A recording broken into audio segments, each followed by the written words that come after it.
Om Tava Kathamritam Tapta Jivanam Kavibhiriditam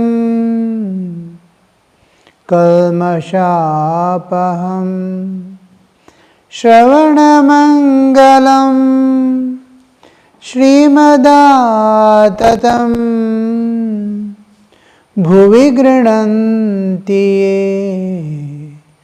Bhurida Janaha Bhuvi Grananti Bhurida Janaha.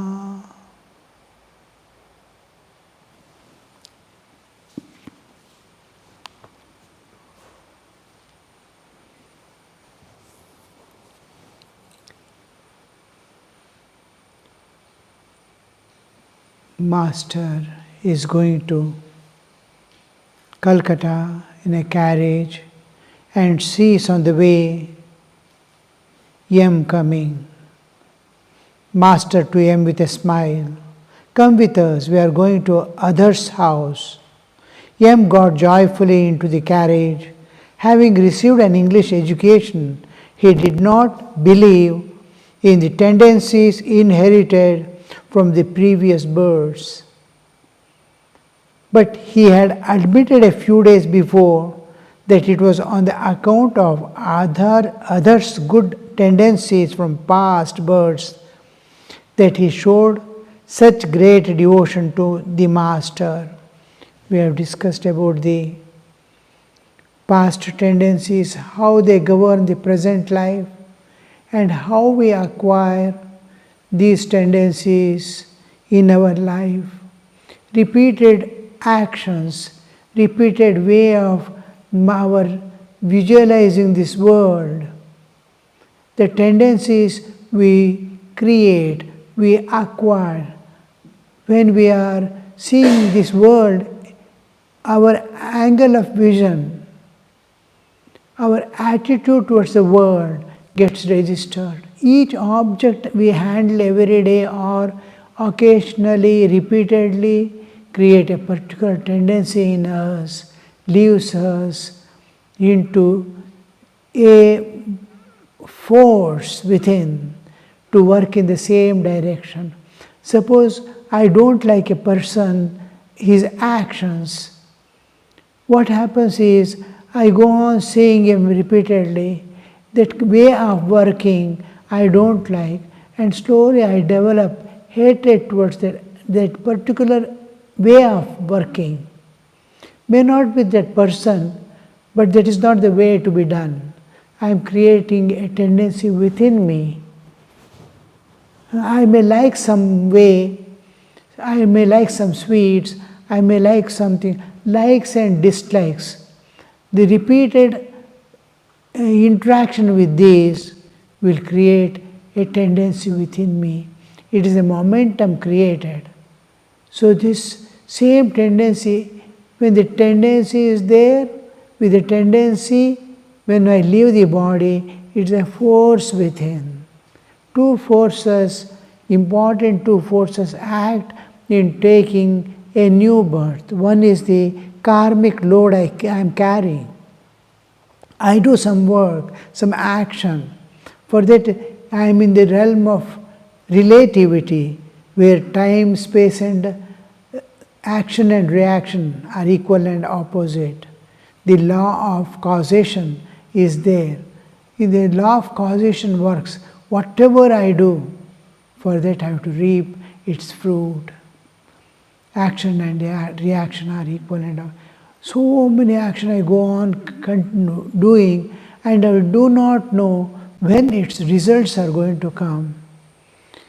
It depends upon the intensity. It may go far off in the nature to return to me again.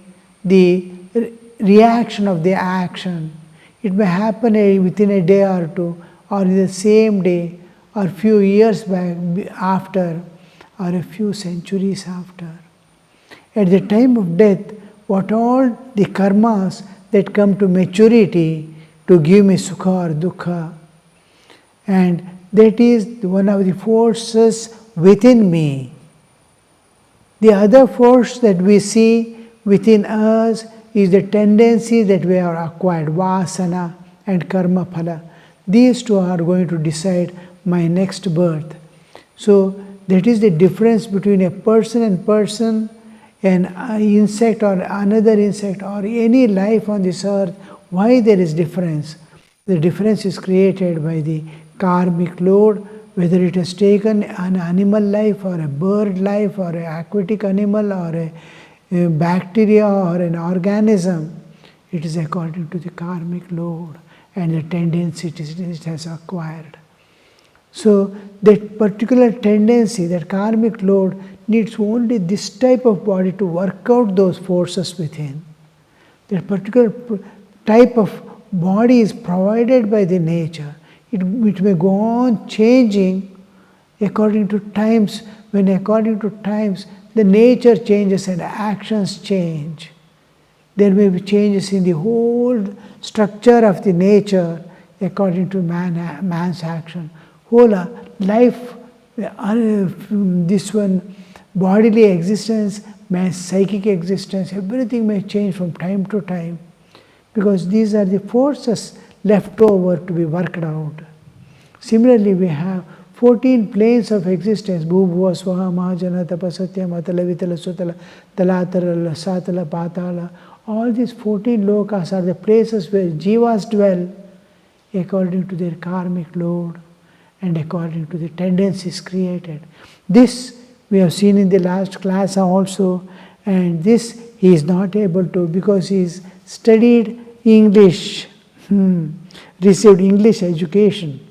Having received English education, he did not believe in the tendencies inherited from the past birth, because the English, when we say English is a Western language which came later on in India, and Indian way of life was dependent on the Indian culture.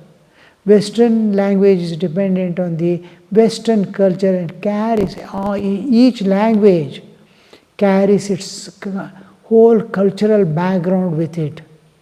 When Sanskrit was replaced by, or Indian languages were replaced by Western language, the English, there was a tremendous confusion, because the language came with their culture, their understanding, their way of expression. It is associated with. Now, Indian was entirely different. Languages carry with them the cultural. There was intercultural action and reaction. So the resultant was an entirely confused state of, there was no direction anymore in life. What to follow? It was in the whole India stood in the crossroads of not knowing where to go. Now, the slowly westernization has taken sufficient grip in Indian soil.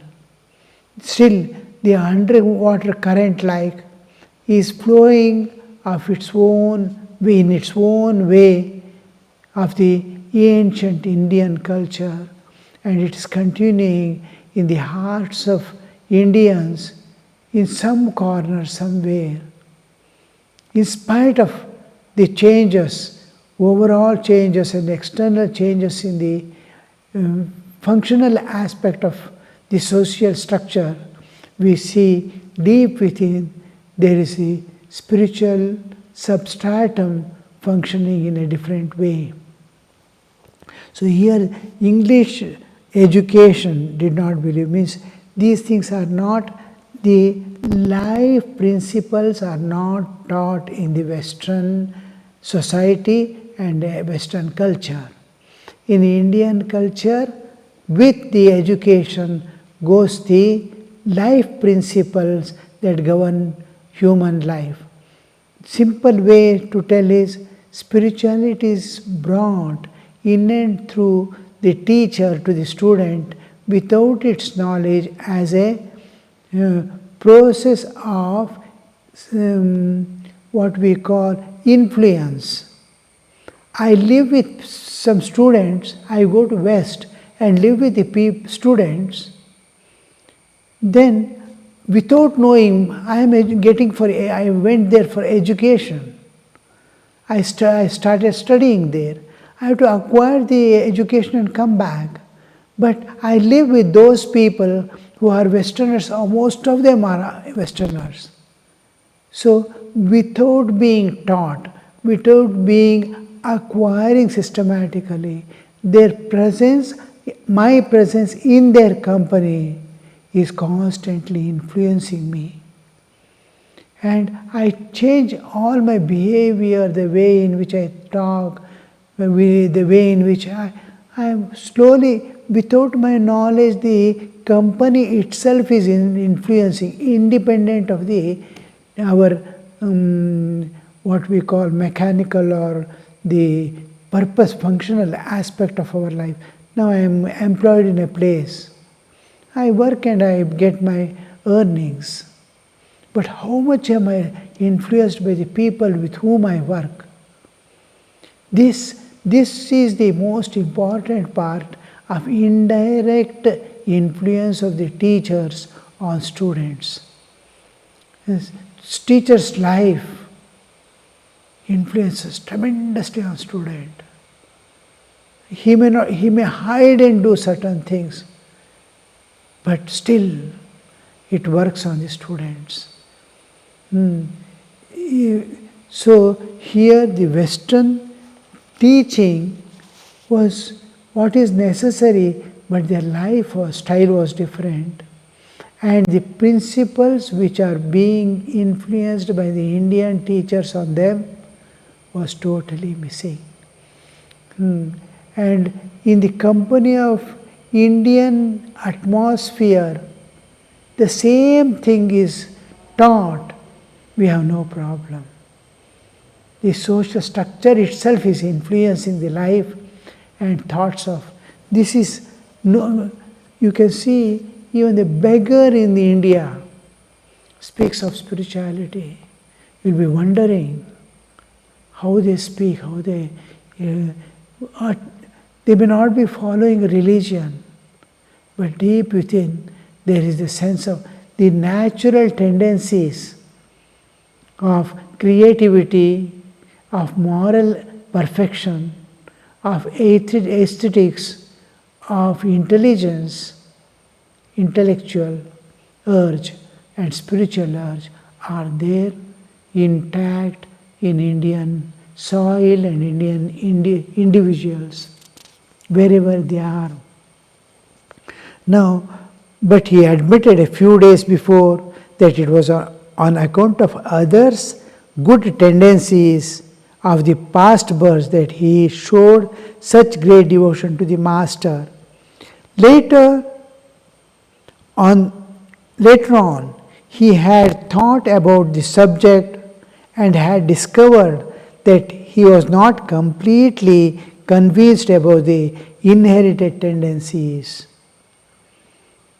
We accept this reason, inherited tendencies, the past vasanas. There is no other reason we can give in nature to be not partial between the persons and persons' birth. A person by birth, they differ. From birth they differ. Is there a partiality in nature that the difference is created? One is born blind. Parents are not blind, but a child is born blind. While the other is same parents, other child is healthy and good. So many differences from the same parents of the twins also you will see. Entirely different nature. So here, is nature partial? Is the question comes. Then we see there must be a past thing which is making each child is coming and this earth is coming with his past software, which makes the bodily existence only a hardware. The software is what is brought from the past. 20% of the parental traits continue in the children. 80% is the software which the child brings from his past lives.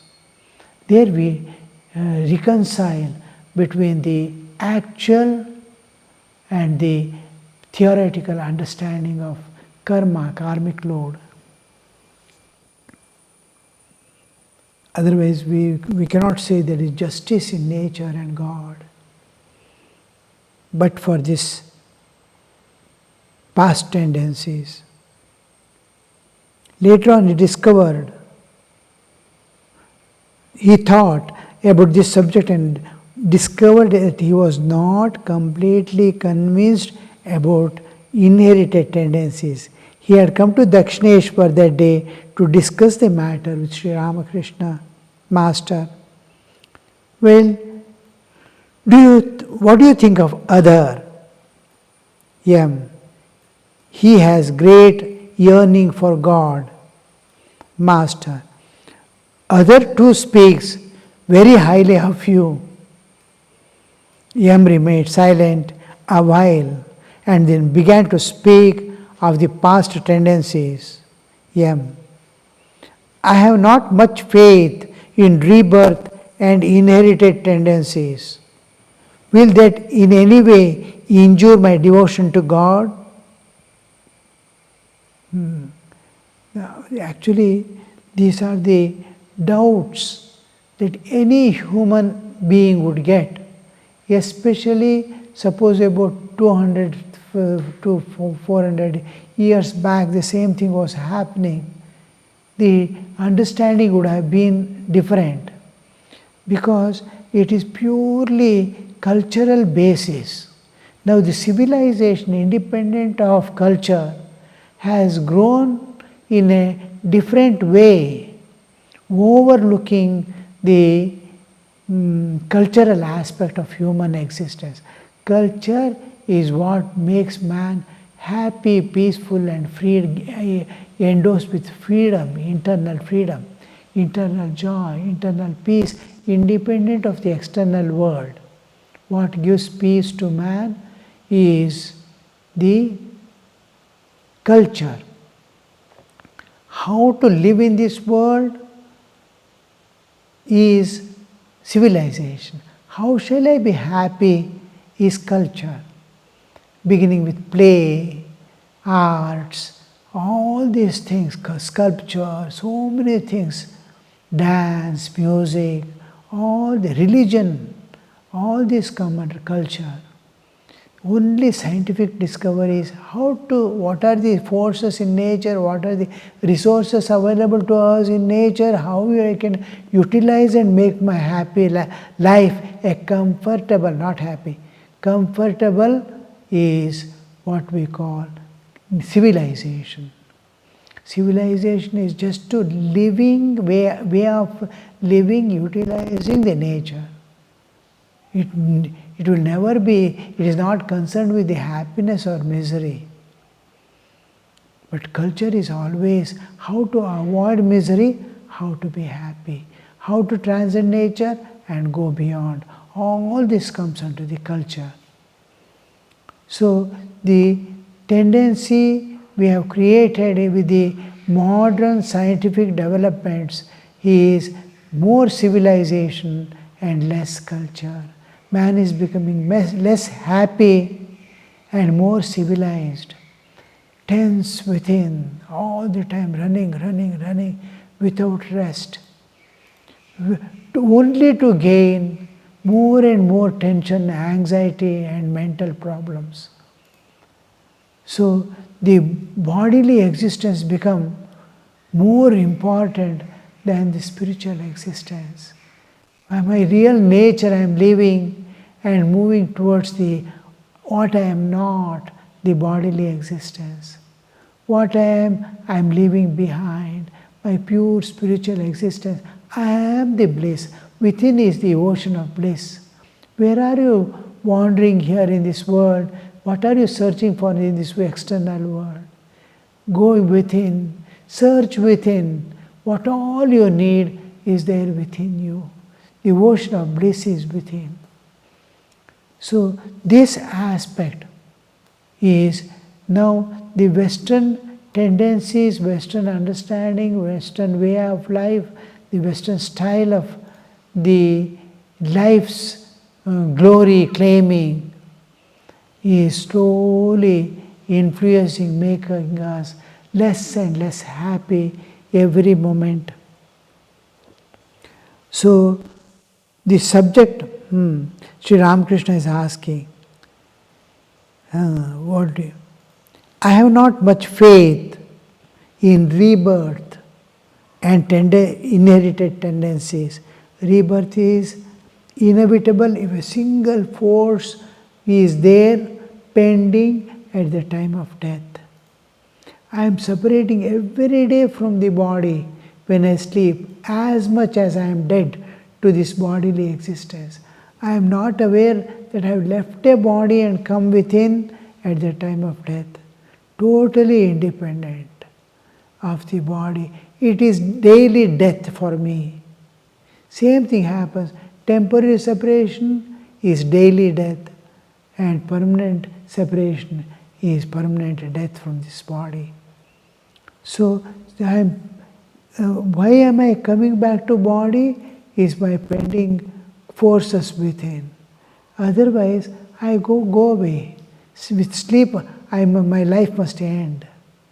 But I separate totally from the gross, subtle and causal, passing from the waking state to dream state to the deep sleep, and go beyond to my nature and come back. Coming back, why do I come back to waking state? Is the karmic load. Same way, if the karmic load in any way, a small portion also remains working within at the time of death, another body acquisition is inevitable. It has to happen. So this is what we see. He had come to Dakshineshwar to discuss this point. Remained silent. I have not much faith in rebirth and inherited tendencies. He is very clearly mentioning to Sri Ramakrishna. Will that in any way injure my devotion to God? He is particular that he has to realize God, he has to transcend. He is a spiritual aspirant, but he is not able to accept the rebirth. And one of the reasons that the wrong understanding has been presented by the Darwin theory of bodily evolution to be the spiritual evolution of man. They do not know there is a spiritual existence of man independent of body. Bodily transformation in physical way in the future generation doesn't affect the individual which is leaving the body and going. Bodily changes may be there. What happens to the spirit? The spiritual existence of the individual. Where is its evolution? The combination of the two, the spiritual existence and the bodily existence, is life. Spirit expressing through matter is life. The spirit has its own existence, matter has its own existence. Material changes may take place. That doesn't mean anything is happening to the self, anything happening to the spiritual existence. Its evolution, process is different. The evolution process of the bodily existence is different. So this is the problem that is creating to doubt about the rebirth. And amoeba, they think amoeba is becoming the human in the end by process of evolution. But it is not so. It is bodily changes, if at all it is there.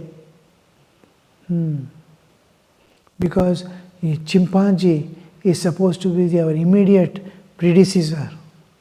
Keep a chimpanzee for next few million years, it will never become a human anytime.